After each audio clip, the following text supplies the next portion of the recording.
I don't even know like where my headspace would be if I wasn't, chasing like a passion. Like if I was just doing something that I didn't like to do every single day of my life for the rest of my adult life. Like I don't know where my headspace would be.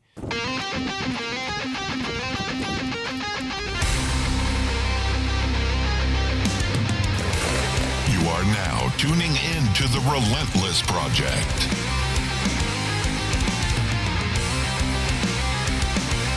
Real people, real stories, real life.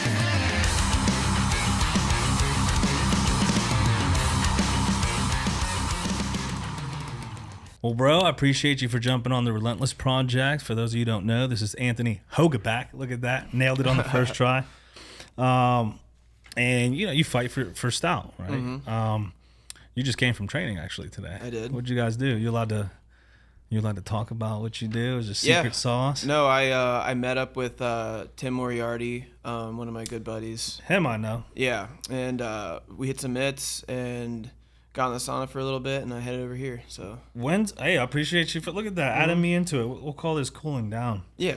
What's when's he supposed to? Isn't he supposed to fight and then I don't see him fight? Like what's his situation? He's booked for Maidman on July 13th. One of his third amateur fight, I think. He's dope. Is that like local or? Youngstown, I believe. Youngstown. Oh no, sorry, that's Cleveland. He's in Cleveland, Ohio. July 13th. Yeah. I think I'm supposed to be at that. Yeah. Someone just asked me to color commentate. Nice. But I don't know. How many fight promotions are fighting in Cleveland on the 13th?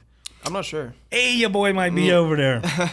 So, before we get into like the nitty gritty, tell us a little bit about you're from like Maryland, right? Yeah, I'm from Frederick, Maryland. Dude, what's out there? It's super nice out there. It's like right in between DC and Baltimore. It's like if there's a straight line between DC and Baltimore. Actually, sorry, more like a triangle. So it's like Frederick, DC, Baltimore. So it's like right in the middle of everything. Okay. So I grew up there. My parents had their jobs and their careers around that area. So that's where we grew up. Did you go like school there? Did you move for school? How'd you end up in Pittsburgh? I went to St. Vincent College in Latrobe, Pennsylvania, and played lacrosse and hockey there, and that's how I got up here in the first place. And then I met my now fiance, who got a job like right out of college. Congrats. And I was just kind of, fucking around fighting. So you need a house? Yeah, I mean, I know a guy. Yeah. Bro, I know a guy. Yeah. I'll hook you up. You? Yeah, me. I'll hook you. We in the office, bro. Hell yeah. Fucking. Visoki was talking shit on my logo, Remax logo back there. I like it. But all right, what got you? How does someone get in MMA? And it's funny because when I started this podcast, I'm surrounded by a lot of jiu-jitsu guys and girls, fighters, wrestlers, and I'm like, man, I really don't want this to be like an MMA podcast because everyone has a story to tell, right? Right. But like when I sat down with everybody from the gym, like everyone has a different story, a different like reason for doing it, and it's like crazy to see. You look at them you're looking from outside and you're like, oh, they all fight. They all want to fight. But why though? Like, what's your reason for getting into such a fucking crazy sport? Kind of the short answer is I just like sports. So like I've always been involved in sports since I was like a young boy. Like it was baseball first. I was obsessed with baseball. I can pick you off from a crowd. Dude, I love baseball. And then I kind of realized like as I got older, like I wasn't as good at baseball as like some other kids. I probably wasn't going to play in college and probably wasn't even going to play on my high school team and stuff. So before I started playing lacrosse, I was playing hockey, and then like hockey to lacrosse is a pretty similar transition. Yeah, why do a lot of hockey players bounce back and forth with? I guess it's like a similar. You're not on ice. Yeah, it's just more of like I think it's just a ball and stick sport, so it like kind of translates like the skill to it well, and then like it's basically just hockey on your feet. You can like check, right? You can like hit people and shit. Yeah. So it's just it's a contact sport with a ball and a stick. I think that maybe why. Dude, when I grew up in Erie, and my high school had launched a lacrosse team. And I'm like, what the fuck is this? Yeah. Dude, but everyone like, it was like, oh, finally. I'm like, finally. I've never even heard of this sport. Dude, not sat down and watched the game. I'm like, yeah, this is kind of dope. Like, yeah, it's like you have to have a high level of skill to be good at the sport, and then you also have to have that like sense of athleticism. So it's a good like kind of combination of like you're really good hand-eye coordination. And I was like, gonna you're a say, does good that athlete. translate to Yeah. fighting? Yeah, a lot actually. I think because there's things that I can do from both sides that like probably came way faster to me because I play lacrosse, because I can do everything from both hands playing lacrosse. So I can fight from both stances. Probably pretty What would lot. you pick? What's your go-to stance though? orthodox. Like I'm Orthodox. right-handed, so Yeah, dude. Anytime I fight a southpaw, I get like fucked up. Does that ever happen to you? But you do both sides, so maybe that Yeah. doesn't happen with you. But like usually traditional fighters, when someone southpaw comes in, it's like, Yeah. oh damn, I I gotta think- change the game plan. I think it's because like people drill a lot from one side. They probably drill everything from that side, so they see everything from that side. And the second you flip it, they're like, "Hold up, like everything's reversed." like a now. mirror effect. Yeah. So I think because I grew up playing lacrosse, it might have came a little easier to me. But I basically, when I was done my collegiate athletic career, I went back to Maryland to live at home for a little bit, and I was just working a job, and I was like, dude, I need to do something else. Like, that's not, I can't just go to work every day and that be my life. Like, I need to do something else that's like competitive. What were And, you working, if you don't mind me asking? At that specific time, I was working in a warehouse, just driving a forklift. And what was your plan? Like going into school, did you know you wanted to be a fighter, or you were just No, what were you studying? criminology. I have a criminology degree. Oh, fucking narc. No, Yeah, my dad was a police really? officer. So And like the Maryland area? yeah, still is. Bro, that's crazy out yeah, there. Montgomery County, Maryland. He's a police officer. Fucking dope. So like towards the end of college, I did an internship with them because I thought that's what I wanted to do, and I did my 6-month internship, and it was cool, and I liked it, and I just realized that like, that might not be like my path. Like it's good and I respect it, and it's a good job, and like you can set yourself up really well in life doing that job, but it just was something that I realized I probably didn't want to do. And it wasn't from a lack of trying. Like I tried to get on a couple different police departments, and I just wound up not getting hired. But that was like before, like that was like 2018. I think it's a little different now. I think like police departments are like, "Yo, please come. Oh yeah, like, dude. We need to hire we'll you." pay for everything. Yeah. Come in. That's great. That's actually cool that you realize that wasn't for you, because a lot of times what we see in law enforcement is you see people who are like, oh yeah, I'd like to do this, I'd try it, and they get into it, and then it's kind of like you're on this wheel. It's like with most careers, people are like, oh, I'll try it, and then 50 years down the road, they're like, man, like, is this all I have? Like, I should have went for this, and I should have done this, and so it's cool you're able to find that early on. Like, how old are you? 27. Oh, dude, yeah, that's dope. I like to think I'm 27. When I realize I'm 30, I'm like, fuck. Yeah. I still feel like I'm 20 something, but no, it's cool. So you end up going to college for that. You try it out, and you're like, yeah, this ain't for me. Yeah. Now fighting. Yeah. Well, Dude, how the fuck does that come about? I think it was weird because I've always had that thing in my head where like if I want to do something, even if it's like super far away and like the end picture isn't really there, like I'll just obsess about it and I'll figure out a way. Like for example, like when I started playing lacrosse, I didn't play lacrosse until I was like about to go into high school. Like I never even picked up a stick before. And then I just had this thing in my head where I'm like, you know what? I want to go play college lacrosse. Like I think that shit's cool. I want to do it. I know it's a good way to help me go to college. So I literally every day had a stick in my hand trying to figure out how to play lacrosse and get good. And obviously it was shitty at first, but like just obsessed about it, and then wound up like, making my like varsity team in high school like a year after I started playing, which is kind of crazy to think about. That is crazy. And then I went to college, and I hold like records at my college for like assistant a career, assistant a season. Like I was a good lacrosse player, but it was because like I obsessed about that shit. So I think fighting kind of came like that too. Like I didn't grow up wrestling. I didn't grow up doing combat sports. I didn't grow up boxing. I didn't do any of that. Really? So I just came right from being a lacrosse player in college to just jumping into everything at one time, and just that's been my life since 2018.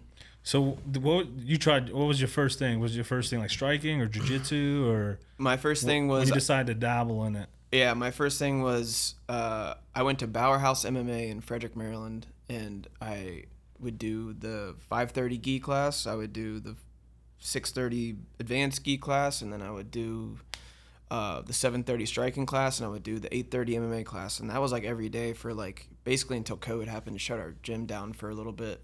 But even when that happened, I was just, training still. So like, Did you get into that online training? I know a lot of places No. like release like online curriculum. That's where the Gracies like took off. yeah, I mean, they obviously have a name and everything, but like that online curriculum, bro, that's all you Mm-hmm. had. People were like, then they opened up what were called, what was it? It's like garage gyms where like you and your Yeah. buddy can list your gym and like people in the area can train with you. And Mm-hmm. I was like, that's a cool ass idea. Like during COVID, that was a Yeah. cool idea. So you get into that stuff, and then so are you one of those dudes that, like obsesses over whatever their mind's on? Yes. Like you're just all in. Yes. Has Like- that ever like bit you in the ass?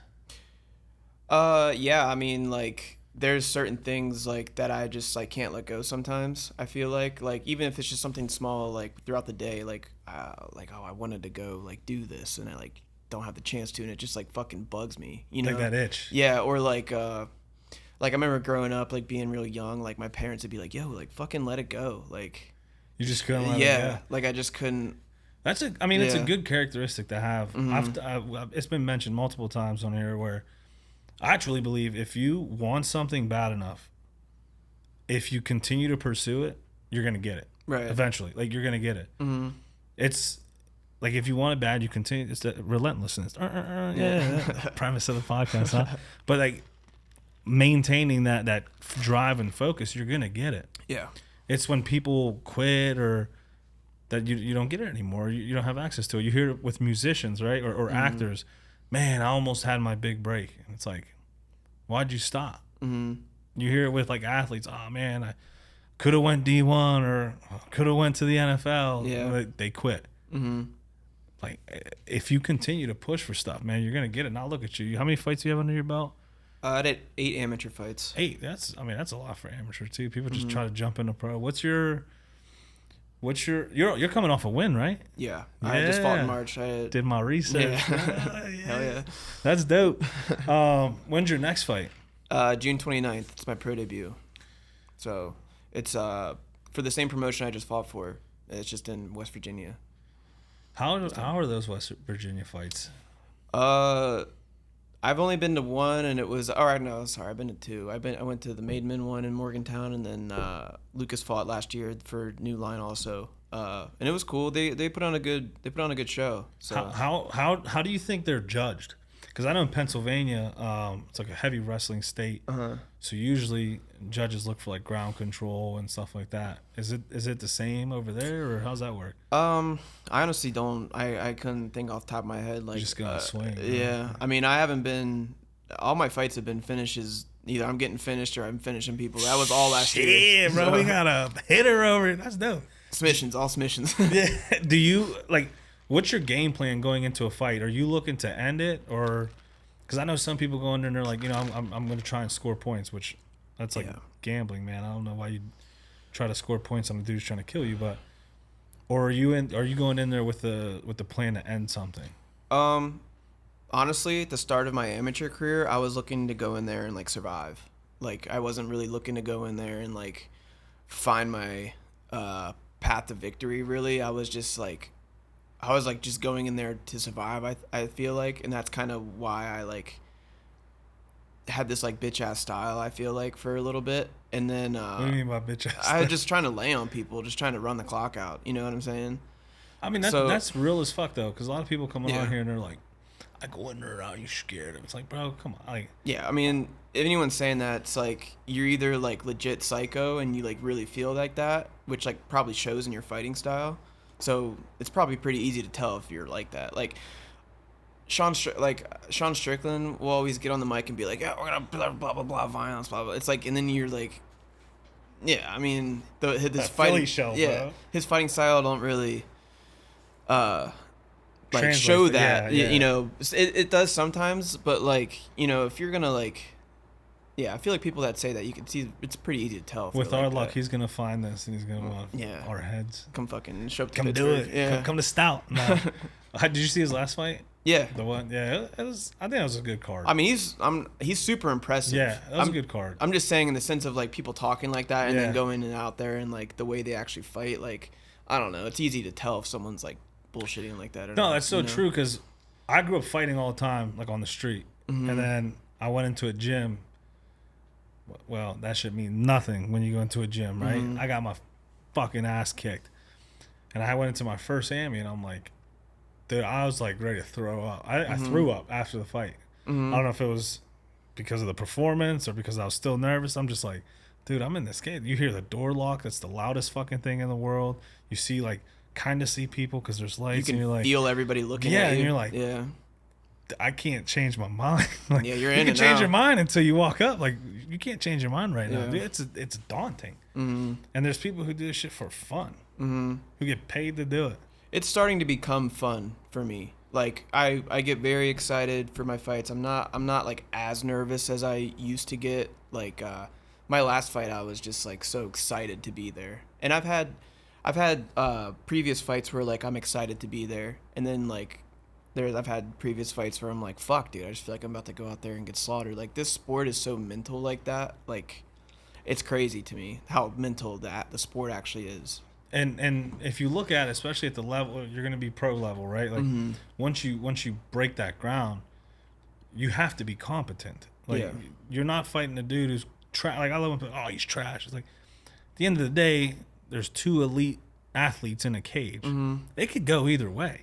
Yeah. You know, you got your game plan. You're smacking this dude, and then one punch and you're fucking down. Yeah. Like it could go either way. Yeah, You ever and- think of shit like that? Not to put that Yeah. in your mind. No, I do We're think- far off from your fight, so It's like it's like a you got to respect your opponent kind of thing. You know, like you have to be aware of the danger all the time, because if you're not aware of the danger, then that's when shit goes bad. You know, if you're not like respecting like what could happen to you, you know, and yeah, like no one who steps in the cage, and especially at the pro level, because they probably had multiple amateur fights, you know, they probably have a couple pro fights, like they know what they're doing in there. Like they might not be as good as somebody else that's also doing the sport, but like I guarantee that guy goes outside and fights a random Joe, that random Joe is fucking dead if he wants him to be. Like, bro, it's so you know, these statistics are gonna be all wrong, and people are gonna be like all pissed in the comments. But you know what percent of, I think it was the percent of the world that trains? it's like got to be less than 1%. Less than 1%.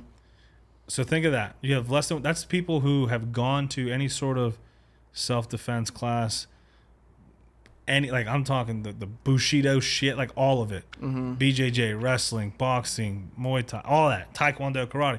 It encompasses all less than 1%. Now take into mind, let's think of a gym like Stout. How many members we got? A fuck ton. How many fighters do we have? Probably less than 50, How many pro fighters do we have? less than 10, How many pro fighters with a belt do we have? less than 5. I don't know. Now imagine if Yeah. them motherfuckers go out and get pissed. Yeah, I mean, Like people Yeah. are competent, you know. Like it's crazy to me when I saw that statistic. I was like, holy shit! Because Yeah. I'm surrounded by everyone. I'm surrounded by fights or trains, you know, with work, with the gym, and then you go out in the real world and you're like, dude, like most of these people fucking go home, yeah, put on Netflix and eat chips, and that's their day. yeah. The way like I explain it to like someone who asked that doesn't know, I'm just like, it'd be like if I were to fight an infant. Like if you try, like it just wouldn't even. Oh, bro, I'll black out. Yeah, I mean, go I'll ahead. black out. Yeah. I'll rage. I'm like, what? You're You're gonna tell me you're gonna lose control, Yeah. and I'm gonna be in complete control the whole time? Yeah, you tell me you're gonna get gassed in a couple seconds, and then Hey, I'm whoa, still whoa. going. Yeah. I still get gassed. I still get gassed.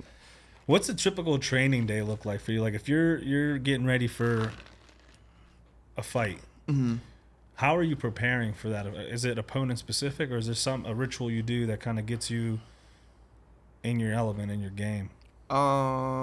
Like so a typical day, like let's just say it's a Tuesday. I go to work in the morning, and then I leave work, go teach, because I teach at Stout as well, and then I leave to teach to go to like MMA practice, or let's say it's a Wednesday, I'll go to striking practice, or if it's a Thursday, I'll go to grappling practice, and if it's Friday, I'll go to open mat after work. So a typical training day is I'm usually training anywhere from like 5:30 to like 8:30. So. And you do that like daily every day? Yep, every day.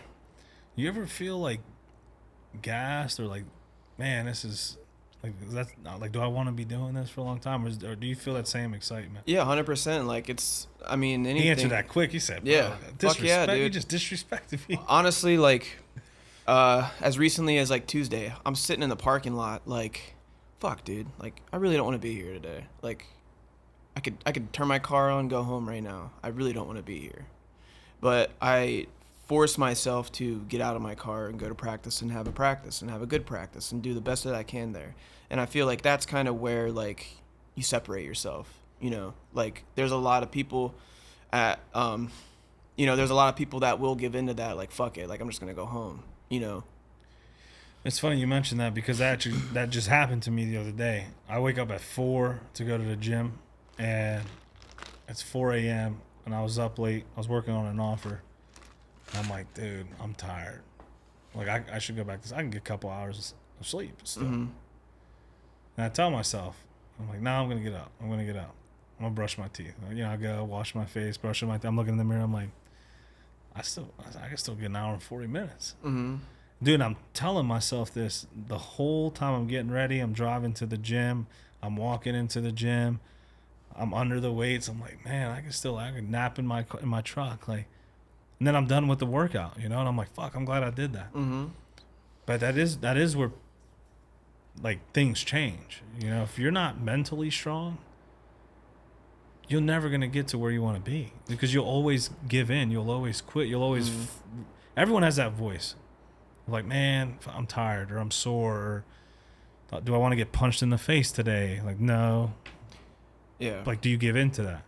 Yeah, I just tell myself, like, I put in all this time, like, from 2018, let's just say that it's 6 years of my life that I've literally have sacrificed things for. I've sacrificed money. I've sacrificed, certain relationships. I've sacrificed other things that I could be doing for this sport. So if I go on a random Tuesday and I'm like, you know what, I really don't feel like doing this today. Like, well, where's that going to get me? Like, I can't really, in 5 years, I can't look back and be upset that I didn't make it if I am doing those things. And when like, what really bugs me, honestly, is when guys will come up to me and be like, yo, like, what do I need to do? Like, what do blah, blah, blah. I'm like, just show up to the fucking gym every day and it'll figure itself out. Like, people who disappear from the gym for weeks, months at a time, like, I have a hard time, like, putting my care towards anything with that, because it's like, you're not even putting the effort in to be here. Why in the waste first your place. time? Right. So why am I going to give you this insight, this information, when it's really, you really don't even need it. You just need to show up every day. Like, that's literally that simple. Dude, with like, the coaching staff, with your peers, like, all you really do need to do is show up. Mm-hmm. You're going to learn. You're going to pick up things. Yeah. I can't want it for you. And it's funny because I get that too, like, especially with benching. People see me benching, they're like, dude, I want to bench. How do you get there? And then I start to, like, and I give people the benefit of the doubt, and I start going through, and they're like, oh, man, I don't got time like that. Mm-hmm. I'm like, oh, well, then, instead of 5 days a week, cut it down to 4 days. I can only make it like 2 days a week. And I'm like, Well, bro, you want to build a fuck? Yeah, you want to expect 6 day a week results on a 2 day a week allocation. Mm-hmm. But that's kind of like, now I feel offended, because I'm like, what the fuck, you think I do this 2 days a week? Yeah. Or like people who want to fight and they walk in, they're like, I want to join the fight team. It's like, well, what's your name? Yeah. Have you trained? Oh yeah, I used to train. Oh, well, let's get back into it before. Nah, I want to. And you're just like, dude, what's going on? Like, what are you doing? Yeah, there's people get ahead of steps. themselves. Yeah, and then, like, I saw a quote online. It was in regards of, like, don't be upset with the results you didn't get if you didn't do the work that was required, or something like that. And I see people fall into that a lot. We're like, man, I ain't making X amount of figures, and it's like, well, you're calling off every day. Or they're like, man, I really want to, I'm overweight, I want to get in shape. You're not going to the gym. Yeah. You're not training. You're eating like shit. You're eating like shit. Like, control what you're eating. Mm-hmm. And it's like people have all these complaints, but their behavior doesn't match up with where their mind wants to Right. I'm not saying I don't have those issues like in other aspects of my life too. For sure. I just understand like this specific lane. Like It's your priority. right. So Yeah. like if like I said, if someone's coming up to me asking me like what I gotta blah blah blah, like that I can give you that insight. But like I understand that it's like probably not the most normal thing for people to try and do, and it's also like I understand that I have those issues elsewhere in life, you know, with other things. So like I get it, but you know. But it's important. I get it and I don't, because Mm-hmm. it's important to realize, like, if you want something, you'll make it a priority. Right. So, like, do you want to fight, Mm-hmm. or do you want to just train? Right. If you want to just train, And either is that's fine. fine. Yeah, there's no right or wrong, but it's when people are like, I want to be this, and you start to invest your time, and now you're putting your energy into this person because you're passionate about this thing, right? Mm-hmm. And they want to be a part of this thing, and you're like, all right, let's do this, and then they don't share that same passion. That's where my, I guess, issue lies. That's the problem I have myself. Like I'll take offense to that sometimes, and then I got to sit back and be like, why am I offended? Like, it has nothing to do with me. I'm trying to help them out. They don't want it. But sometimes I feel so passionate about things, and then people share that passion, or so I think, and I like go all in. I'm getting in there like, I just don't have time, and I'm like, Yeah. why the fuck did you even come to me? Right. Like- I used to teach at like another gym around the area when I first moved here, and had the same exact issue. I'm there every day because it's my priority, but then sometimes I don't see like people show up to practice. I'm like, well, what the fuck are you doing? Like, why are you not here? And then they'll like come complain that they like, or they're like trying to figure out why they're getting their ass beat. It's like, well, you made no progression these last couple of days because you haven't been here in these last couple of days. So, like, what do you expect? You know, it's not like super hard to figure out. Yeah, line up your priorities if you want, and you know, and obviously, it's not about fighting, but you can pull a lot of lessons and discipline from this kind of stuff, especially the gym. Like, a lot of my discipline comes from my approach to the gym. I mean fitness, because I've fallen off of jiu-jitsu because this bum knee. Yeah. But no excuses. I can still train. I should be training. But fish brain. Just forgot where I was going. Yeah, on the next thing. That should be happening sometime. Yeah, dude, I thought I had some fire shit ready for there, and I just forgot it. But so what's your record? 5-3. 5-3. Yep. Dude, I should be a journalist. Yeah. I'm taking Hunter's spot, bro.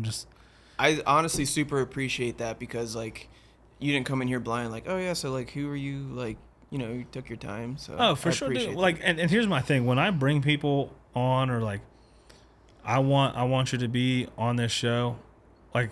I'm honored, because obviously this is like, it's a selfish for me too. Like I'm learning from you, like I love people's stories. I like to see why people do what they do, what makes them tick, and all. I love that shit, bro. I'm the dude at the bar. Like, I don't make small talk.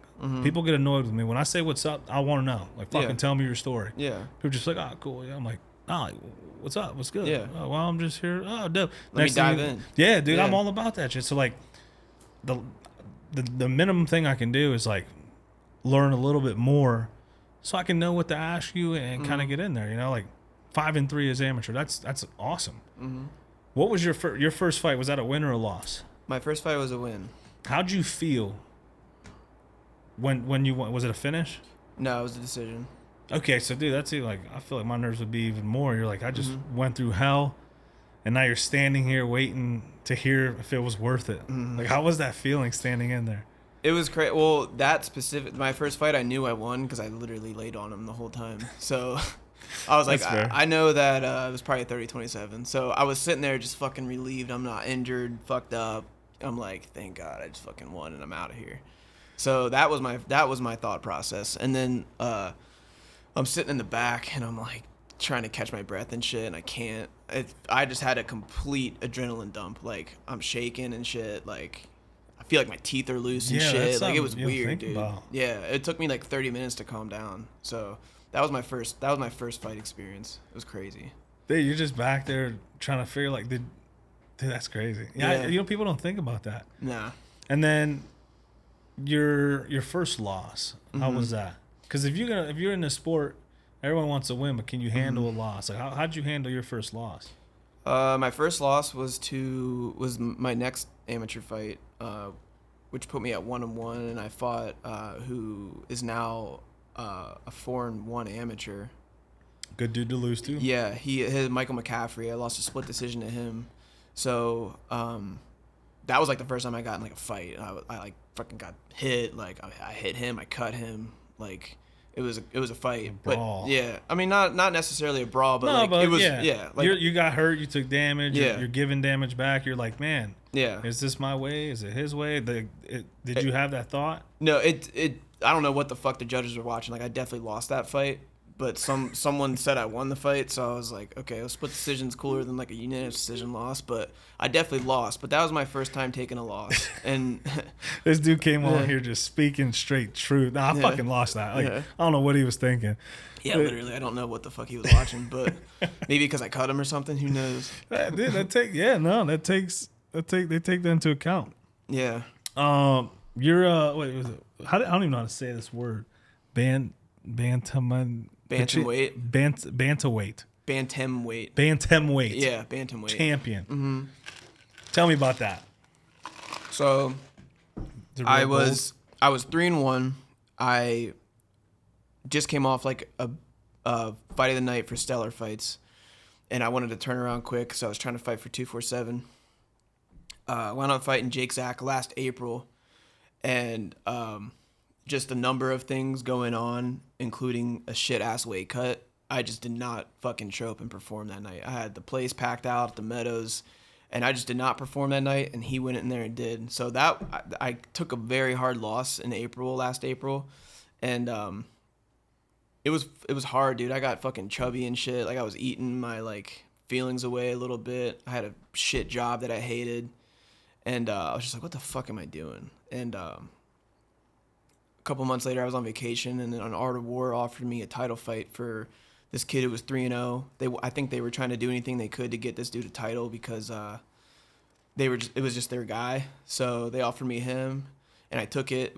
So fought for a title off a loss, and I went in there and subbed the kid in like 59 seconds or whatever it was. Who's counting, right? 59 yeah, seconds. 59 seconds. So that was for the title. Won the Art of War title, and then turned around and fought this past December for the Maidman title, up a weight class, and then was winning that fight till I wasn't, and then fucking got high elbow guillotine. I'm living and dying by the high elbow guillotine. So how was coming off that loss and then being offered a championship fight, a belt fight? Like, was part of your mind like, should I take this? Do I deserve this? Or were you at the point where you're like, I'm fucking coming for it? Because I could see how both those mindsets would apply. Honestly, I was hitting up Art of War trying to get a fight just around that time, and I had like 2 or 3 opponents that were offered before that, not for titles, and then they all fell through for whatever reason, and then they offered me Eric Bites for the title, so I was like, fuck yeah. But I never like asked for the title or nothing like that. I think they just were probably trying to pick and choose who they wanted to. They tried to feed him. They tried to. I mean, that's how I felt. That's how my coaches felt. That's how we all felt. But like, they didn't know that I'd been in like some fights. So like, I'm telling you, like, if you go back and watch my Scott Suter fight, like we were just throwing down for 9 minutes. So, you know, I knew that kid was probably not as experienced as I was, and he didn't. I watched his fights, and I just felt like it was a good matchup. So I was like, "Fucking, let's do it." How'd you prep differently for this? Feeling that feeling of like, dude, they're trying to feed me to this dude. Like, did you approach that training differently, or? I just approached it differently because I was just coming off a bad loss, and I just didn't want that to happen again. I didn't really like take into account, you know, all of that stuff that I like, and probably like making up in my mind a little bit, like I don't know if they're trying to feed this kid, No, but I'm it's stuff we telling tell myself ourselves, that. yeah. So I mean, I don't know that, but I wasn't really, telling myself that or letting that like motivate me. I just wanted to get in there and get a win because that fucking taste of loss is just terrible. Sucks, Yeah. doesn't it? Sucks. And it's crazy when people want to do something because all the good stuff, and then when something bad happens, they're like, fuck this. And it's like, did you really want to do this? Yeah. One sign of air quote failure and you're ready to give it up. Yeah. It's like, you ain't want it. Yeah. Like you can tell, especially with fighting. I love fighting so much because you can't bullshit it. Yeah. You can't lie. Yeah. Like you can talk all the shit you want to talk. You can put all the videos online you want to put on of a cool training you just have. At the end of the day, shit's gonna come out. It shows itself. You know, Yeah. it's the same with weightlifting, right? Like you get under these plates, either you got it or you don't. Yeah. You have bad days. Yeah. But like either you can lift it or you can't. Mm-hmm. And your preparation for that is what's going to determine if you can or not. Like you're fucking off, or you're not eating right, or you're being lazy, or you're not pushing yourself. It'll show. Right. And like that's why I love following camps, like training camps, and then watching the fight. And I think I've talked to Hunter about this. Like they should like follow, like if it's a main event, they should follow the fighters for a couple weeks. Yeah. You know, like how are they eating? How are they prepping? And then pay-per-view, you ever seen like the boxing pay-per-views when they're following the fighters, they have this documentary and then the fight comes in. Dude, it builds so much hype. Yeah, what was it called? It was through Showtime. I forget what it was called, but it was Showtime was the one who did it. And you're invested in this fight. Yeah. Like as a spectator, you are invested. You just learned what you ate for breakfast, lunch, dinner, what your girl made you, what she packed for you, like your support system, your family. Like these people feel like, oh, I'm with Hogeback now. Like we're one, we're a team. Yeah. And then you go into these fights, dude, and it just adds a different layer of just excitement and you care more. Yeah, I think that's something that should be implemented. I agree. But back to my point of like how you prep for something, like either you want it bad enough, and Britt said it on her episode. She's like, "Did you give your all?" Yeah, I did. No, but did you? Right. Because a lot of times we want to tell ourselves that so we feel good. In the back of our mind, we're like, man, I did skip a couple practices. I did half-ass, sparring the other day. I ate that bag of chips when I shouldn't have. I wasn't hydrating. Like, are you doing everything you can for what you want? Right.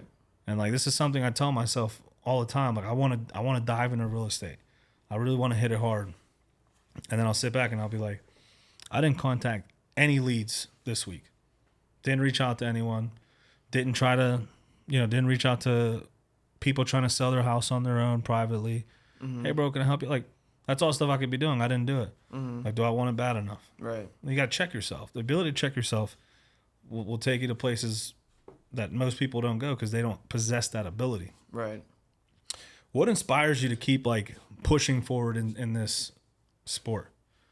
I just want to make it. I want to be able to, and when I say make it, I just want to be able to like make the sport like part of my life forever. Like I want to be able to have a gym one day or be able to coach other fighters one day.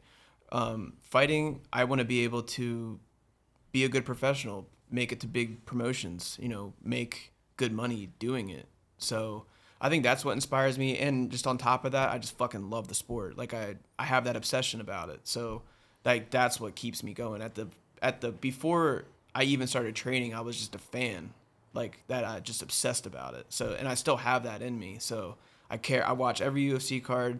I can name you every UFC fighter. You can tell me a fight that happened 6 years ago, and I could probably tell you exactly what happened. I'm replaying it in my head if you're asking me about it. Like I know the sport like well as a fan. So I think that obsession is what like keeps me driving. And I love being around. I made relationships at the gym. Like I got good friends. People I call best friends for life. I like being at the gym around my boys and girls, Brit. So I like being at the gym with everyone. So like that all that like put together is just like what always keeps me going. Dude, that environment is like unlike no other. Yeah. The environment, and when I say that, I don't mean like jiu-jitsu or stuff, but Stout embodies that environment. That's why I'm using them as an example. An environment where everyone in this group is out for the same thing. And however, they're willing to push those who are to their left and to their right towards the same goal. Like that's so cool to me. And what other industries can you really see that? Yeah, where you're going for it, but you're also trying to make sure everyone surrounding you is going for it. And everyone has that same mentality. There isn't someone trying to sink the ship. There isn't someone who's like, man, fucking Mike's getting this dude fights and I'm not getting fights. Like, and maybe there is, but you can't tell from the outside. Like, you guys seem very tight, and everyone's always pushing each other, you know, for their fight, prepping for their fight, putting their own shit aside. You got a fight coming up. We're gonna invest into you, because when the roles are reversed, you're doing the same thing. Right. What other industry do you have that in? Like, None really. It's hard to find. Like, in law enforcement, it's the same thing. You got a bunch of dud cops, a bunch of lazy bums. I can say that. But then you get into like particular units, and people train, people push themselves, people are always looking out for each other. And it's like, why can't we embody that everywhere? Right. It's not many industries you can find that. That's one of the biggest things I love about jiu-jitsu. Everyone's trying to better someone else. Dude will whoop your ass, and then you're like, hey man, how'd you do that? Boom, you're getting a fucking lesson right there. Yeah. All right, so and the excitement. Oh, this is what we're gonna do. So this is what I did, and then you're like, oh shit, we're in the mix. And I guarantee he's probably like the nicest guy ever. Oh, for sure. Most likely. Yeah. They're humble, like, because you don't have to. You don't have nothing to prove. I think that's why fighters are like. I tell this to my fiance all the time, because it's like they'll see like an NFL player doing some interview like where he's just a complete dick, or like I actually worked for the Orioles for a couple years, so I was around like MLB guys like every day, and they're all just like so stuck up and like they're too good for you. But I think fighters are like very opposite, because we're constantly getting humbled. You know, like they don't get humbled. They play a fucking stick and ball sport and think they're the shit and make a bunch of money. Like fighters are fucking broke, and we're getting the shit beat out of us every day. So we have that sense of like humility to us, you know? I don't think a lot of other sports have that. Oh, you're right. You're right. Some people get paid to throw a ball into a hoop, and then you forget where the biggest problem is forgetting where you came from. Because even with this sport, like fighters, I won't mention, but you create a liqueur brand. You get into some movies. Yeah. You know, hypothetically speaking, and then now you're like partying on yachts and getting into fucking trouble, and you're like, dude, where's that dude everyone loved who was fucking hungry, who was at the gym every day, who was taking every fight he could, who was just like, where is that hunger? Because that's the dude people fell in love with. Yeah, now you're somebody that you swore you would never be. Yeah. You know? You literally knocked that person and you became that person. It's like when you forget where you came from, it's so easy to do that. It's the same thing with like to connect it with like our everyday listeners. A boss, you know, you started from the bottom. You make it as a boss, and now you become the fucking boss you hated when you were an employee. Yeah. It's like, oh, you forget where you came from. You're fucking barking orders. You hated when your boss did that. Right. Well, if they only explain things to us, now you're not explaining things. Yeah. But like to put it into terms that can connect with people, it's like, don't forget where you came from. With fighting, it's hard to do that because you can easily go back to that. Yeah, right away. Easily. Like, it's so crazy to me. You can be fighting one day on a great line and then something happens. Or you wake up, you're like, man, this ain't the best for my health right now. Or this ain't the best for my family life because it's drawing on my family. Like, things can change instantly, man. Like, if you're not living in that moment and embracing it and really, like, doing the best you can right now, it could be gone tomorrow. Yep. And that's what everything in life. You could fucking wake up and die. Yep. I forgot what I heard. Tomorrow's not guaranteed. You can wake up and die? How you wake up and die? Like, what do you mean? You wake up and die? Yeah, something could happen. You never know. But what are some of the getting into the sport? There's a lot of challenges, there's a lot of hardships. What's the biggest challenge you face? Like going from I want to try this out, this is cool, to like this is my thing now. This is what I'm pursuing. the biggest hardship, just in general, is just the toll it takes on your life. Honestly, like, if you really commit yourself to this sport, you probably don't have a lot. Like, you probably don't have a lot of money. You know, like, if you really need to, if you're dedicating the time that you need to the sport, you probably are taking away time from everything else. So that includes relationships, that includes work, that includes all the fun shit that everybody else is probably doing, like going out to bars, if that's what you deem fun, going out to bars and drinking and going to parties and going to your friend's house to hang out and chill and, you know, watch whatever the fuck, you know. It's just like all that stuff gets taken down to here on the priority list if you want to make it to that point. So I think that's the most challenging thing that, like, I'm still struggling with, trying to just make it all work. You know, I think that's honestly the hardest part. How do you balance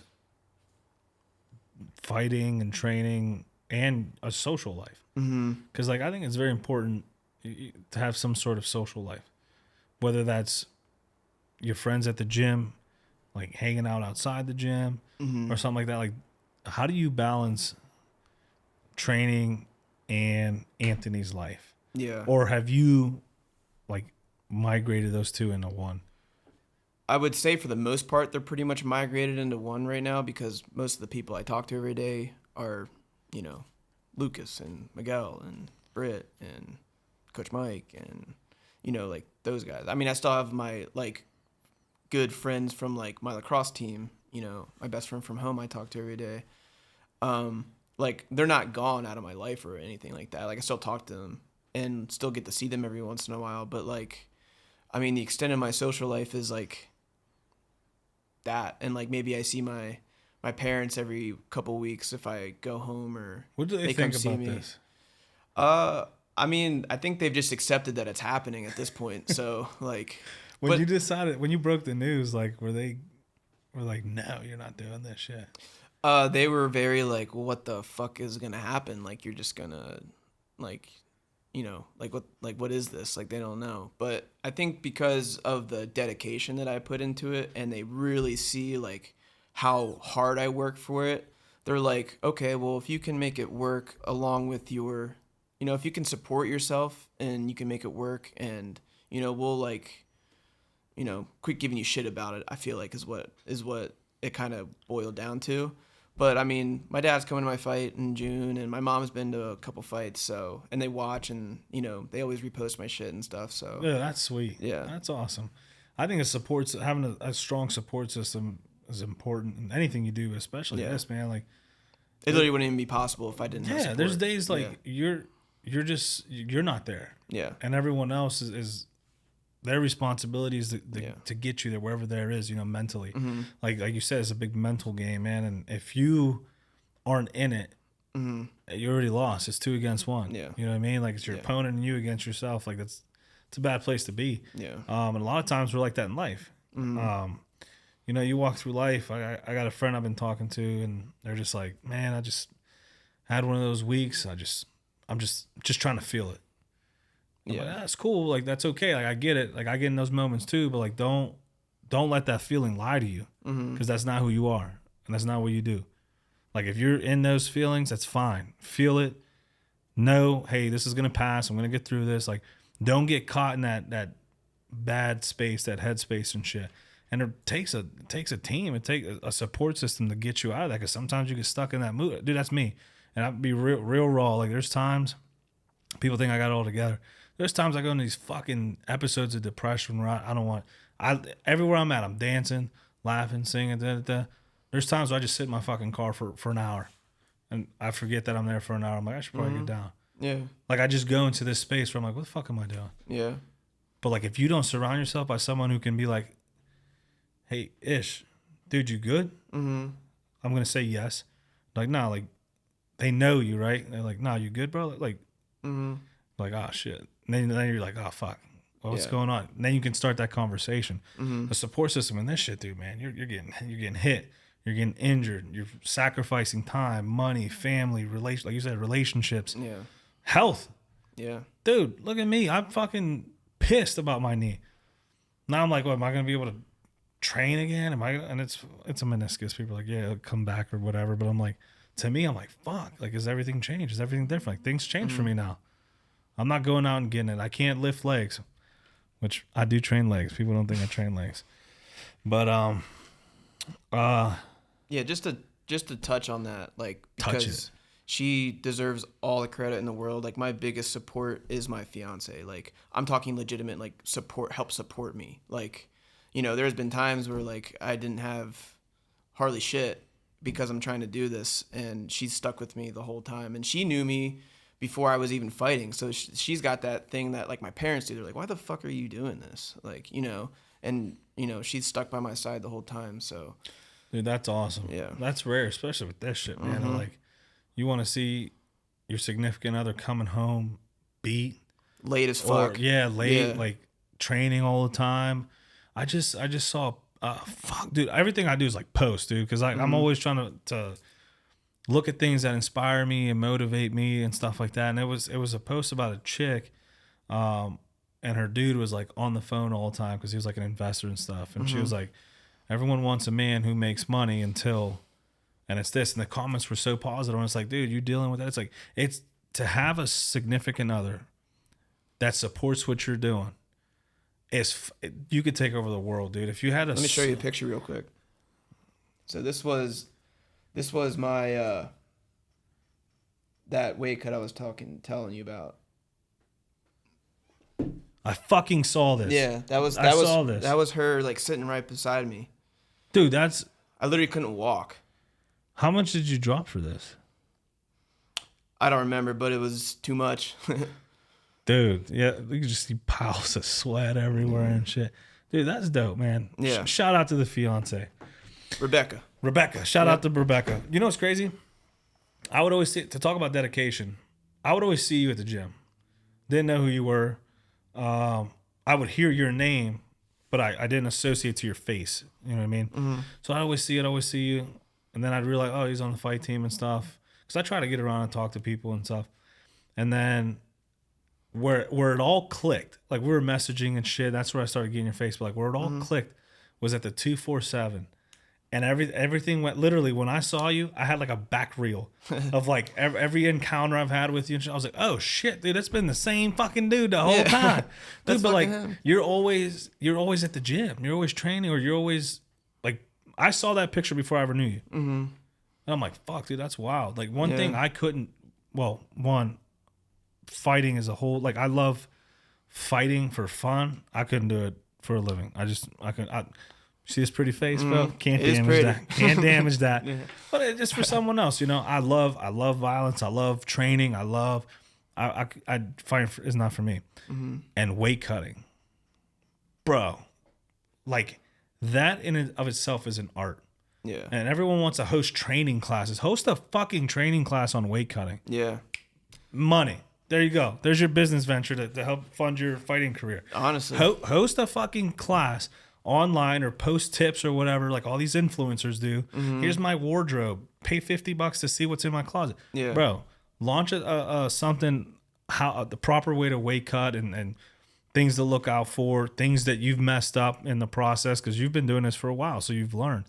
Bro, that's a resource that everyone can utilize. I was just charge hella money for. Yeah, dude, that shit is tough, bro. Even me, like, I walk between 220 and 230. Depends on what I'm trying to do. And I could be a bag of milk 220, or I can be twisted steel and sex appeal 220. It depends on my training. Cutting that 10 pounds, bro, it's impossible for me. Yeah. It's tough. And you guys are dropping 10, 15, if you're fucking nuts, even more than that. My buddy's a pro boxer, he's dropping 18 pounds. Like, he's already a stick. Yeah. Where are you dropping 18 pounds? Yeah, where is it coming from? But he's doing it. Yeah. He's fucking doing it, man. 4-0 with 4 knockouts. His name's Devin Siegfried. I'm one of his sponsors. Hell yeah. Dude's phenomenal. He's dropping 18 pounds. I'm like, dude, he's not. He already runs like 11 miles a day. And then he spars. And then he works 12-hour shifts. And then he trains again. Like, where are you dropping it from? Yeah. It's an art, bro. What you guys do is crazy. Like, obviously, I ain't dropping shit. Yeah. If you don't need to, don't fucking do it. Yeah, it dude. Sucks. But definitely that's something, especially talk to the people at Stout. Like, you guys should get together and really put some, because the fighting scene is growing right now. You think it's big. It's growing in Pittsburgh, and it's leaking to the surrounding areas. Everyone's starting fight promotions, and everyone wants to be a fighter now. Bro, there you go. There's your business plan. Yeah, it's popping. It's popping. Yeah. What, do you do anything besides, like, do you have any hobbies besides fighting? Just gaming, really. And Fucking I like knew sports. it. Yeah. Dude, I was going to. Why is it that violent people game? What's the I connection? don't know. No, you know. Because you're not the only one. I've always been a gamer. Like, even as a young kid, I just fucking love video games. I don't know why, but I mean, I do play violent shit. Like, I like Call of Duty and shooters and stuff. I don't know. Literally most of the people I know, like, you'll see them, and I'm like, oh, dude, we're trained. Like, we'll be at the range, right, and then we'll fucking go drill, and then this and that, and he's like, oh man, I gotta get home. We're gonna log online. I'm like, fuck, you got an OnlyFans or something? Like, so, oh no, we game at. I'm like, you game? Yeah. He's like, yeah. I'm like, what? Dude, it blows my. What's your go-to game? Call of Duty. Call of Duty. It's really all I play. That's what it was. That Madden for me. Yeah, I do like sports games, but like they're also like they just rinse and repeat it every year. So if I have one from 10 years ago, I probably have the same one. So it's just better graphics now. What's the newest Call of Duty that just came out? Modern Warfare 3. I feel like that shit's been off forever. They there was an old one, but like they've recycled it and like just made a new title. It's good though. Is that the one that had the Alcatraz map? Yeah, Warzone. So they have like the multiplayer Call of Duty, and then like they have like it's like still Call of Duty, but it's separate. It's like a battle royale, and then it's Warzone. They made it. Yeah. Okay. So can you so it's like the online stuff with, dude, I used to love that shit. Yeah, it's my favorite. I sucked, but I used to love it. And when I'd get like 2 kills in a row, I'm like, oh, I'm the fucking shit. Boom, then I'd die. Start flexing. I wasn't this big back in college. When you're not training, you're not fighting. What are you doing? It's honestly besides gaming, obviously. Yeah, it takes up so much of my time that if I don't have anything in sight, I'm trying to like give my time to other things, like, you know, my relationship and my family, and trying to figure out my fucking life outside of fighting. The podcast. Like, the podcast. I appreciate the that. business ventures, all that stuff. So like, so if I'm not like fully focused on this, I'm trying to like figure that shit out, and you know, hang out with my fiance and my dog, you know, and my family and my friends. And my biggest problem is chilling. Yeah. Like when people are like, yo, let's just chill. Mm-hmm. I'm like sometimes, dude, I'm putting myself on blast. Sometimes I'll bail on people because I can't just chill. Yeah. I got to be doing something. Mm-hmm. Like I like talking to people, and like when I'm chilling with someone who, like a lot of my friends starting businesses and stuff like that, like we'll chill and we'll talk shop all day, you know? But like people who just like sit in the back porch and just want to sip a beer and just like, I'll do it. But in my head, I'm like, dude, I could be working on shit for the podcast, or I could be doing something for real estate, or I could be. You feel restless. Yeah. I'm like, I could be, and my mind's always going, dude. Like, it's a problem. Like, I'll sit down and I'll try to watch a show, and laptop comes on. Next thing you know, I do graphics. I'm like working on graphics for clients or something like that. I'm emailing people, and then people, I'm like, bro, you just put your fucking shit down for 1 minute. I'm like, I literally can't. Like, I can't. Yeah. I get like irritable, like something's happening, you know, like I just can't do it. And like I know something important to do is just sit, chill, relax. It's just not for me. It's just hard. It's hard. Yeah. It's a chore. When your like norm is just go all the time, like every night I get home, I usually don't like settle down until like I'm like, okay, the dish is clean. Okay, is my laundry running? Okay, it's like shit cleaned up over here. Like I'm doing all these things before I can like actually like let my head relax. You know what I'm saying? You know, my relax is what? Sleep. Yeah. Like when I get in bed, boom. I get in the coffin mode. Yep, and you're out. Go to sleep, and then I'm out. Yeah. Like I can't, like, you know, people. You ever seen those videos where people like they set the aura lights, and then they put the scents out, and then they put the background music, and then they get in bed. They put their eye cream. Bro, there ain't no preparation for me. If I'm hitting that bed, that's sleep. That's my to-do list.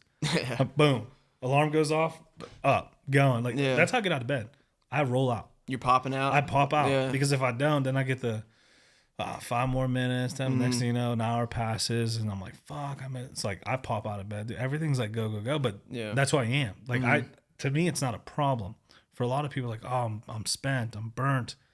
Like I thrive in that environment, like that organized chaos. I need that. Yeah. You know, that's why training is so great because there's 1,000 things happening. You got Coach Mike over here yelling, and then Will over here going through this, and then you got the Muay Thai class over here, and then you got the kids class in this corner. And it's like, to me, I'm like, boom, boom, boom. Okay, everything. There's an order to all this shit. Other people walk into this gym and they're like, what the Just see chaos. fuck? Yeah, it's like chaos. Kids are doing front flips while the adults are over there. These two are clinched up, and then we got an open roll right here. Like everything's got its place though. It's Someone organized. smacking mitts hard, Yeah. loud. Yeah. On the other side, then you hear fucking slamming weights in the back. You see Yeah. some dude come out of the sauna with a towel on. You're like, what I just walk into? But that's my piece, you know? Like, that's bad day, good day, in the middle day. That's where I want to go find my peace, you know? Organized chaos. Yeah. Man, like I don't know what it's like to have a quiet brain. Yeah, me neither. I don't know. Like, but you know where it does get quiet? Jiu-jitsu. Mm-hmm. I can't worry about the bills or, man, did I reach out to that client? Like, Yeah, you don't have time. dude's trying to fuck me up right now. This is a right now problem. Mm-hmm. Dude, it gets so quiet. Do you ever get quiet in the cage? Like, what's your mind? Like, what's take me through a play by play of like what's happening in your mind as you're stepping in. The cage is closing. You touch mitts or don't touch mitts. I don't know what you do, but like when all that's happening, what's going on in your mind? I don't hear shit outside the cage. It could be me fighting in Delaware with thousands of this dude's fans screaming, cheering for him, booing me, whatever they're doing. I can't hear anything outside the cage. I'm looking at that guy, and for some reason I'm looking at his fucking gloves. Like I can just see his gloves that I know don't have much fucking padding in him, and he's got a cast underneath of his glove, and I'm like, don't get hit by that shit. Like that's gonna suck if you. Yeah, get that hit by glove isn't shit. for your face. Yeah, It's for no. his knuckles. So I'm like, I don't know. It's like a super like intimate, unique experience that it's hard to explain. But I'm just thinking I'm trying to put myself in like that training environment where I'm loose, I'm flowing. I'm trying to think. Those are all thoughts I'm having like before the bell rings. When the bell rings, it's just, you're going, you know? So, yeah, my thoughts are all over the place kind of until like I can kind of settle in and calm down. So that's a process. Has like training in MMA, has that helped you like outside of fighting, outside of the world? Has it helped you like build you? Oh yeah. I feel like I'm nicer, you know? Like I feel like people who don't train have this like super inflated sense of like who they are, and like, you know, they'll be like really mean to people, or they're like be like super rude to people. They like don't know how to talk to people, and it's like maybe some of that is because they don't really understand like how like the consequences of like someone could fuck you up, you know? But like I don't know, for whatever reason, like when I leave the gym and I'm going home, someone could be flipping me off next to me driving, someone could be fucking honking their horn at me, and I'm like, I already did that shit today. Like, you don't have that in your life, so you were bringing it That's out right their now. escape, dude. Yeah, I'm good, dude. Like, People ask me like, how do you deal with bullshit all the time? Because like my job as a cop, you know, like I'll see some is crazy. stories online of cops who just fucking lose it, dude. mm-hmm. And people come up to me like, why the fuck? And I'm just like, I can't speak for this dude. I just know that I'll tell you right now, he don't train. Mm-hmm. He don't train. He doesn't have an outlet. He doesn't. Yeah, I can tell you right now for a fact he don't train. One, his mannerisms, how he's approached this person, and two, he's so manic. Mm-hmm. Like when you are put, especially in training, when you're put in uncomfortable positions and your fucking leg is this way and your arm's this way, like those are uncomfortable positions, and you can't just be like, I mean, you can be like, hey, tap, but like you're fighting through it, you're working through it, you're learning to manage that, And the more you train, the better you get at managing that uncomfortable position. You're comfortable with being close. In policing, you're in people's personal spaces, and they're invading your space. Like, you got to be comfortable with that. Yeah. If you're not, that's when you get that whole manic thing. And if you don't train, you tend to escalate the use of force because I'm scared. Right. You know what the fucked up part about that is? Most of the time it's justified because you're scared.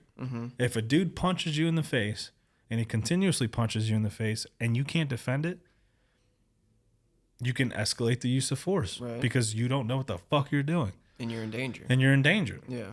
Where if you trained, you'd be like, yeah, these punches suck, but okay, let me body lock, take position, boom. Get to another position. Yeah. Figure out a good position to get to where I'm in control. And it blows my mind. Like, people are like, how you deal with those? I'm just like, because like, what am I going to get from flicking this dude off? Yeah. You know what I do? I laugh. Dude. I'm like, dude, it happened the other day. Dude's like in my window, like letting me know he's flicking me off. And I'm like, it's just me and him. And I'm like, me? He's like, yeah, fuck you. I'm like, me? Dude? I'm like, bro, that's not cool. That's not nice. Dude, he's like pissed off. I'm like, bro, that's not nice, dude. I'm like, come on, man, that's not nice. And I'm like, I'm gonna make this fucking dude laugh. Yeah. And I'm looking at him like, bro, yeah, hug it out. Like, hug it out. Yeah. Fuck you, man. Fuck you. I'm like, okay, just say no. Just say light screen. I'm going. Yeah. And I'm like, damn, dude's fucking foaming at the mouth. Furious. And I'm just like, fuck, what did I do to this dude? Dude, it was like super. I remember this like super vividly. I was in the Costco parking lot. My girlfriend's, or my fiance at the time, girlfriend at the time, fiance now, is driving. She's like, this other girl in the other car is like we like don't know like who's going, and then like she goes, and then like she tries to go, and she out her window goes, "Fuck you, bitch," and I just start cracking up, dude. I think that shit's hilarious. I'm like, oh, and you got me. Yeah, and it pissed her off more. She's like, why are you fucking laughing? Like, I just knew that was like going on in her head. But dude, every time someone gets like mad at me in the car, dude, my initial reaction is like, blah. Dude, I'm the same way. Like, and I mean, I take shit serious, obviously, but I'm just like, fuck me. Fuck me. Fuck me. Fuck you. Yeah, that's the first thing that goes in my mind. But I'm like, I just laugh because I'm like, dude, you can tell when people, and like some people, you never know what they're going through. So yeah, I also try to like give them that. Like, I was that angry young kid, and my outlet was like violence and stupidity and stupid. I got in trouble all the time, and I started to grow up and realize like, fuck, every time I do this, bad things happen. Yeah, maybe that should stop. And then you start training, policing has helped me a lot with that because you're dealing with people on their worst day all the time. And I'm like, man, I really don't got it that bad. Like, you think you got it? I really don't got it. Like, look at this dude. His fucking wife fucked his best friend, left, took the house, took the dog. Like, I'm good. Yeah. I'm sorry for you, bro. Like, you have every right to be pissed. Like, yeah, I'm good. Yeah, I'm good. Like, we don't, a lot of times when we're going through something, it's the worst thing in the world, right? Like, people are pissed. But, like, you have to realize, and this sounds corny, but like, there's people who can't shower every day. Don't have clean water. There's people who can't pay that $100 bill, electric bill that you're like pissed about. You're pissed because they raised it $20. There's people who can't even turn on lights. Yeah. Like, you get to leave all the lights on because you forgot to turn them off. There's people who don't even have a candle to fucking light their night, Yeah. And I'm just like, man, is this really something to be pissed about? Nah. Right. Like, then you start to kind of feel like you appreciate less. Or you appreciate more with less, if that makes sense. Yeah, be grateful for what you have. Yeah, like, I get to fucking, if I'm hungry, I get to go into that restaurant and order me a double chicken bowl. Not a lot of people can do that. Yeah. Some people got to carry buckets of water to their town and they don't even get to drink it. Right. It's for the elders or whatever, What are your short-term and long-term goals in MMA? Short term, I want to go put on a performance that I know I can here in a couple weeks. And then hopefully there's a rumor that a big promotion's coming to Pittsburgh here in a couple weeks or in a couple months. So I want to turn around, get on that. And then what's the rumor? The rumor is a promotion that feeds directly to the UFC and is on UFC Fight Pass will be in Pittsburgh in August. So that's, hopefully I can get on that. If I come out unscathed in June, and then when I don't know the date. No, when you come out unscathed. When I come out When you come unscathed, out unscathed. completely clean, looking like I just went for a run or Hair's something. still hair's still perfect. yeah, that's gonna happen. Yeah. So, that's the plan. Short term, long term, man. I just wanna do as best as I know that I can do. I wanna not leave any stone unturned in the sport, and when I'm done fighting, can look at myself in the mirror and say, you know what, I gave it everything that I could. You know. Oh, it's good goals. Like, do you anticipate like major promotion, or are you just like wherever this shit takes me, I'm going with it because I'm all in? Yeah, I mean, my goal, and I think everybody's goal who's a competitive fighter should be trying to get into the UFC. Why are you doing this sport if your goal is not to be there? You'd be surprised. I would be surprised. That's why I know. asked, because I'm like, yeah. Some people are like, oh, I'm just chilling. Yeah. Bro, you're fucking fighting. Yeah. Every month. I want to get paid too. Yeah. Like, I'm not getting paid outside the UFC. Yeah, why? Hardly. So. If you could, here's a fun question. Mm-hmm. If you could fight anyone in any weight class, and it would be fair, who would you fight? I'm talking UFC, Hall of Famer, new guy, like anyone who's ever fought professionally. Who would you fight? Conor McGregor. I get paid. Yeah, no, dude, you could say you fuck Conor McGregor. Yeah, it'd be spectacle. It'd be legendary history. And then you're getting cut a fat ass check. So that's why. Dude, I would take 10 ass whoopings in a row to get one paycheck from fighting him. I'd go give her hell and figure out what happens after that. That's a tomorrow problem. Yeah. My injuries are tomorrow's problem. If you could have a dream matchup, who would it be? Who would you put together? Like, I'm a matchmaker for a promotion? You're a matchmaker for promotion. Everyone says yes. Who would you match up and why? Oh, man. I would want to see.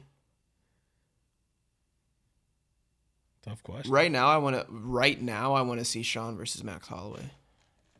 Sean O'Malley versus Max Holloway. Who would you take?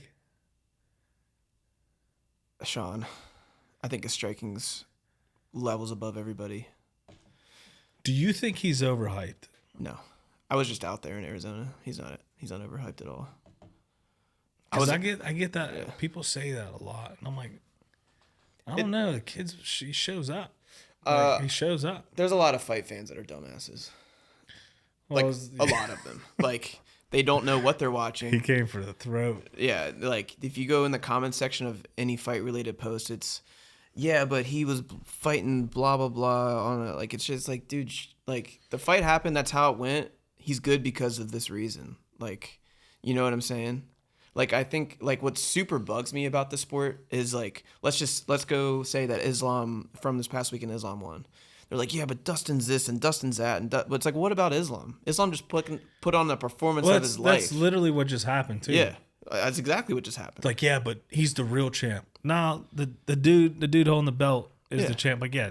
But, like, that's true. Yeah, everyone took... Yeah. They didn't give Islam shit. Yeah, it's always taken away from somebody, or it's always this or that happened, or it's always... yeah, but this, and yeah, but that. But it's like... You know another thing people bitched about? What? When his team came and rushed him and hugged him.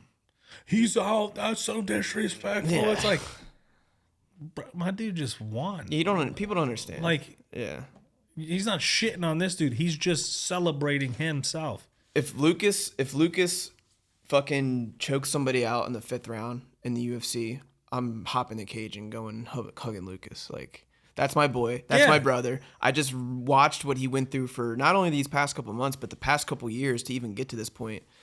Like, that's a good, I know. Put it. You know, like, people don't know. Yeah, and like the excitement. I had the benefit of sitting the last 247 sitting by the ring. Bro, it's a whole different. You hear those punches landing. Mm-hmm. You hear the spit coming out of people's mouth. Like, I'm ready to jump in that fucking ring, and I don't even fight. Like, I'm like, dude, this shit's fucking exciting. Yeah. Now imagine one of your boys in there. They just won. Felt like, I'm like, really? This is what people are like pissed about? Dumbasses. Like you're gonna be like, let me show my respects while he's getting tended to. I'll be with you in a sec. Yeah, but he's fucking unconscious. Yeah, like bro. It's a fight, dude. The guy was just trying to hurt your boy too. So it's like, Yeah, they both Yeah. mutually came in. One made it, the other not Yeah. so much. That was the agreed upon terms. it's Like, still respect. It's not like the Yeah. dude jumped in and fucking stomped on Dustin. kicked Yeah, his- yeah, like fuck you, motherfucker. Yeah. You hit my boy. yeah. What advice would you give someone looking to get into MMA, looking to make this not something they do once a week, but like, hey, I want to get serious about this? Like, what advice would you give younger you who was breaking in? Show up to the gym every day and have a conversation with yourself if that's really what you want. Are you prepared to be broke? Are you prepared to fucking not probably have much of a social life? Are you prepared to be injured or prepared to be tired? Are you prepared to might not work out, you know? Like that's always possibility, you know? Like are you willing to like say yes to all those things? And if you are, show up to the gym every day. See you know, like that's what I'm saying. Like it's really like when people ask me that, like I'm just show up to the gym and the rest will figure itself out. You know what's crazy about fighting in general? Or like, let's take it down a notch. I just want to be good at jiu-jitsu. Mm-hmm. It's like it's not complicated. Yeah, it's hard. It's hard. But like it's not hard, complicated. but it's not complicated. Like you said, show up every day and keep your ears open. Mm-hmm. You do that, you're gonna get good. Yeah, just show up every day. Yeah, and try. Right. You're gonna get good. It's not complicated. It's 2 steps. It's fucking hard to do. Yeah. Making the time, coming in when you're sore, coming in when you're hurt, coming in like it's hard, but it's not complicated. Right. With fighting. The process is hard. The process. But like figuring out what you have to do isn't hard. Yeah. Like it's crazy when you think about it, 'cause you see these dudes coming in and chicks, they're just fucking getting after it. But it's like they're showing up. Mm-hmm. It's the first step. The hardest step, show up. Everything else from there gets easier. Yeah. The more you come to it, the easier it becomes to go. The little intricacies for like a beginning aspiring fighter, I would say like, you know, figure out kind of early on like what your weight class is. So like you can kind of like keep your weight around there so that you can take fights often. Because I think activity is like the biggest help in this sport. Like I think people who have these like long time off, like these months of time where they're not getting in the cage is detrimental, you know, like, and I'm talking from experience, like I had a time where I didn't fight for almost a full year. And then last year I had 4 fights. So like, I know that the activity helps, at least me personally. So, I would say try and fight as often as you can, because what makes you better is your experience, you know, like. Yeah. Nothing beats that real world experience and Yeah. getting in there with someone who's trying. It's not your friend. It's not your training partner. It's not Right. someone you've sparred with. It's like, it's a new look, and it's the look. Like this dude's trying to fuck you up. Yeah. Nothing beats that. Yeah. If you can do that safely every time, you'd be a beast. Right. And then I would say make sure you're at a good gym, because there's a lot of gyms that aren't very good, but you know, you should be able to kind of realize that, you know, if you're the best dude in your gym, you're probably at the wrong gym. Yeah, such is life. If you're the smartest dude in the room, you need a fucking new room. Yeah. Like, I won't say the name, but I was at a gym when I started getting into jiu-jitsu like 3 or 4 years ago. And when I used to fight, I was just striking. And I like did jiu-jitsu stuff. Like I didn't train jiu-jitsu regularly. The jiu-jitsu guys would be like, hey, come roll with us. And I'd get fucking swept. And I'm like, yeah, I did jiu-jitsu. Like I had a complete disrespect for jiu-jitsu, which is crazy because now I love it.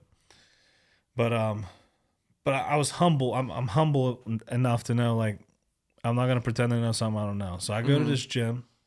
It's local. And the dude's like, you ever trained before? I'm like, no, like not a big jiu-jitsu guy. No. What gym was it? Cover your mouth.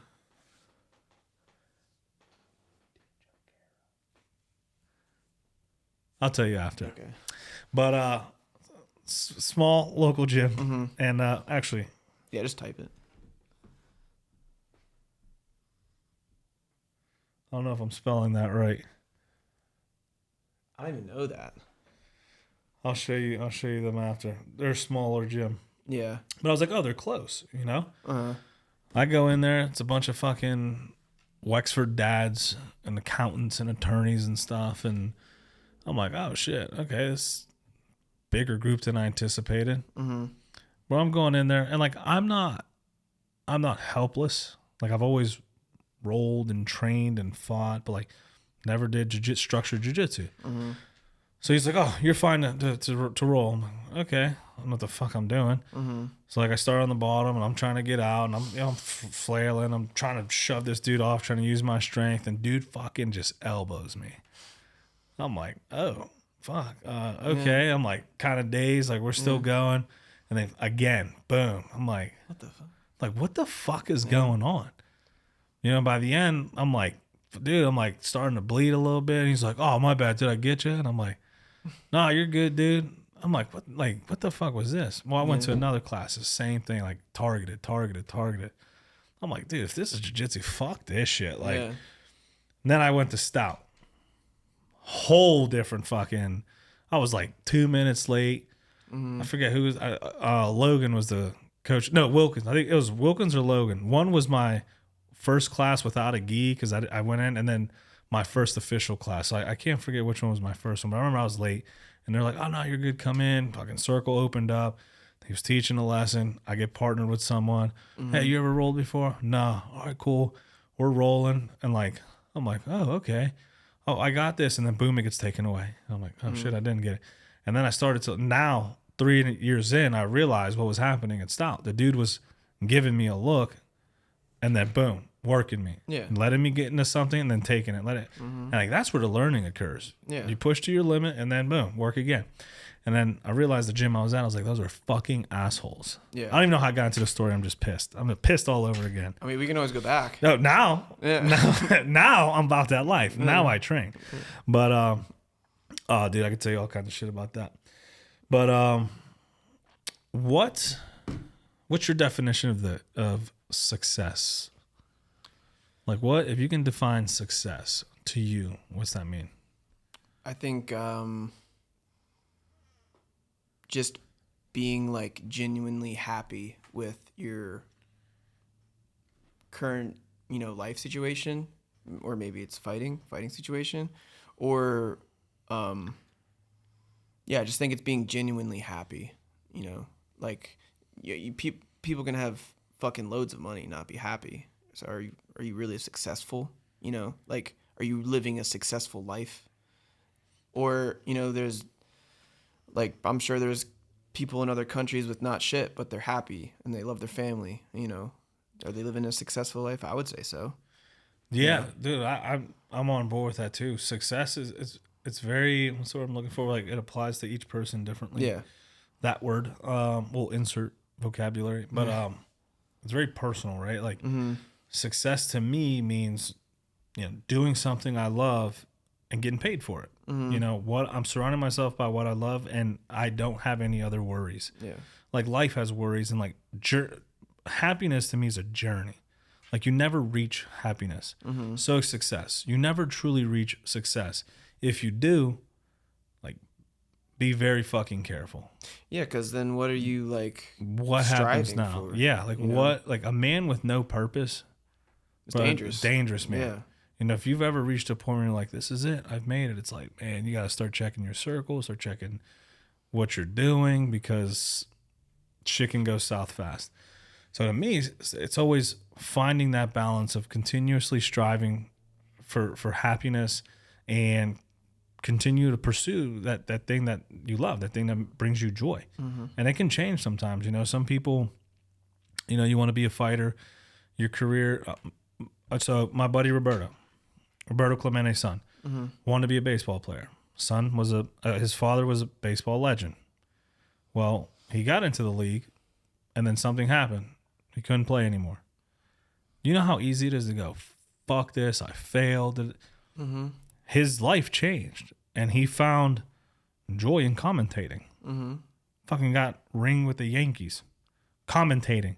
Yeah. How the fuck do you get a World Series ring commentating? I'm gonna have to figure that out. Maybe I should just get into commentating mode so I can start carrying rings. But like, my point is, your journey may change, Right. but the mission remains the same. Like, what brings me joy right now? You know, and sometimes we see professional athletes, right? They quit the sport, they get married, they have a family. Like, oh man, you could have had it all. It's like, I do have it all. Yeah, I got what I want. I got my family now. Yeah. Like, this is what brings me joy, and I don't have to work because I get paid. Like, this is my joy. Yeah. You do know, what it's I like love. it looks different for Yeah. everyone. Right.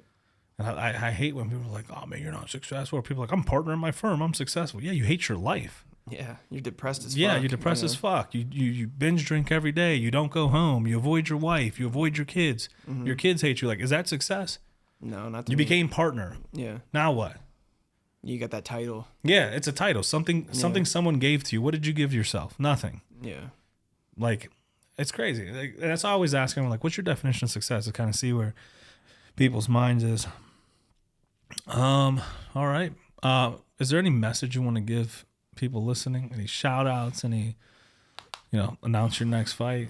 People buy tickets. Where can people buy tickets at? Yeah. My message to anybody, young kids, old adults, is just like, fucking do what you love and, like, chase your dreams, because I feel like if you don't do those things in life, you'll wind up regretting them, like, heavily. And I don't even know, like, where my headspace would be if I wasn't, chasing, like, a passion. Like, if I was just doing something that I didn't like to do every single day of my life for the rest of my adult life, like, I don't know where my headspace would be.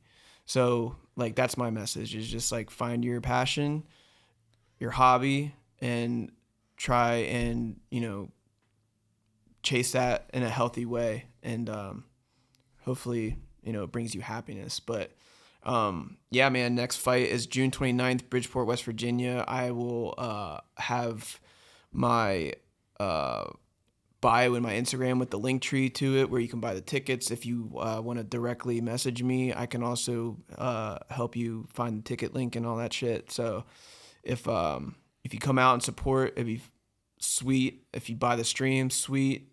After party at the Meadows. If you want to come hang out at the Meadows, You coming to them? You coming? I'll be at the Meadows. Damn, we about to be. No, it's about to be dope. Well, Yeah. surprise to me. So also explain that, because a lot of people don't know this, how the ticket structure works. Like, by buying a ticket from you, they're supporting your journey, your career, your dream of pursuing this thing. Yeah, like I mentioned a couple times, like, lower level pro, you don't get paid shit. So most of my pay is coming from these tickets and streams and what have you. So if you can make it out and buy a ticket off me, that would, like, super, support me and help me out and help me go down the line and do another fight and be able to afford, to do a camp the proper way and eat the proper way and stuff like that. So Not drinking this shit. Yeah. That's fail. yeah, Get it? Dude, I'll suck like 3 of those. a coffee. That my, came out. Yeah, it's coffee. That came out. Damn. Damn. And then where can people follow you if they want to get into your link tree? What's your Hound Dog Hoagie on Instagram. I love that. Yeah. Where'd that even come from? I'm like a sucker for dogs. Like, it's my favorite. Like, I just love dogs. Like, my dog's like my kid. Like, he's my boy. His name's He's got Duke. sunglasses on? Yeah, he got sunglasses on. Look at this. I actually just got his paw tattooed on me too. Sunglasses. Yeah. I just got his paw tattooed on me a couple days ago. But yeah, he's my boy. What's his name? Duke. His name's Duke, but I call him Dookie Man. Like, he's a superhero. So I got Dookie Man on me. But yeah, so I've always been a fan, and I like when, like, You just won everybody over, bro. yeah. Everyone loves dogs. Yeah, dude. And, like, I'm a fan of, like, when your nickname kind of goes with your last name, like, starts with the same letter because it flows well. So Anthony Hound Dog Hogeback. That's where I came up with it. Anthony Hound Dog. That's a fucking mouthful. Jeez. Yeah. Anthony Hound Dog Hogeback. Yeah. Or Hound Dog Hoagie, whatever you want to call I him. like Hound Dog Hoagie. That's how I've always referred to him. Well, bro, I appreciate you for coming over here right after training, dude. Our conversations are always fire. Make sure you follow this dude. support his fight. And if you can't make it, get the link. There's going to be pay-per-view. Yep. Get the pay-per-view. I'm going to buy it just to, I'll be at 247, but I'm going to buy it just to have it. Then you get your support. There you Thank go. you so Whatever. much. I don't know how much you get. If I could buy it from both my phones, I'll do that. But Thank you so much. I appreciate you for jumping on, bro. This is the one with Anthony Hogeback. Anthony Hound Dog Hogeback. Hell yeah. Fucking hell. All right, brother. I appreciate you. Thank you so man. much, dude. I appreciate it.